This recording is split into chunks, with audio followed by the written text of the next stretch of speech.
Hey everybody, and welcome to my N5 series in the SP404 Mark II, where I cover a topic in about 5 minutes. This is session 14.11, and we're finally at the input effects for the 303 vinyl simulator.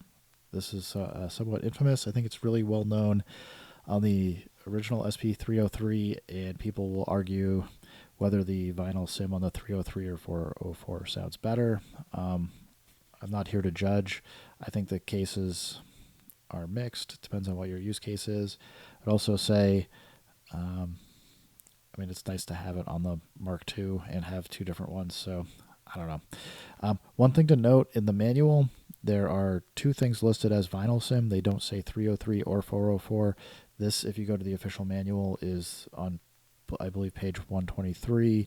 The first entry for vinyl sim, and I'll just say real quick, the second one, the 404 vinyl sim, is the second entry that just says vinyl sim. Anyway, with that said, let's kind of get to it, and I'll show you what the effect is. Turn some of this stuff off real quick. So just got a little bit of guitar playing here. Let's get back to level 100. This is pretty much what you're going to get for your signal dry coming through. You've got a compressor here, and that's really just going to take, and we can add a little bit of distortion or crunch, usually not a whole lot. What it's really typically doing is helping bring up the quieter sounds in your audio and making them louder, so they have a more consistent sound. And you might want to use the level here if as you compress it, you start getting it to be like way too loud. You can use the level to help bring it down and settle it, whatever you're recording, into your mix. Next up, we've got noise. This is their vinyl sim noise, and I don't know, if you get a pretty strong signal coming in, it's going to be kind of more in the background and a little bit harder to hear. I'll stop talking for a second so you can kind of see if you can hear it.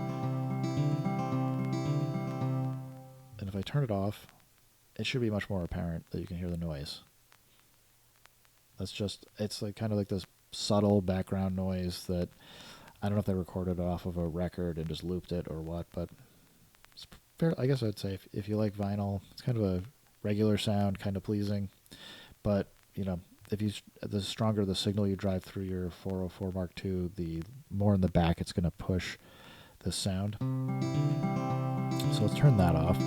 Now the last one here we have is wow and flutter, and this is just kind of simulating the pitch changes that you get from having a mechanical device that is rotating the vinyl on your record player.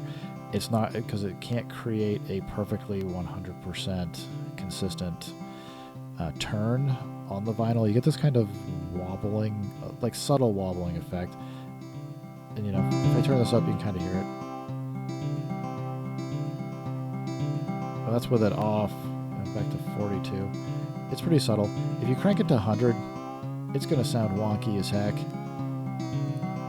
It just sounds like it's completely out of tune, and it's just fluctuating between in tune and out of tune, going up and down.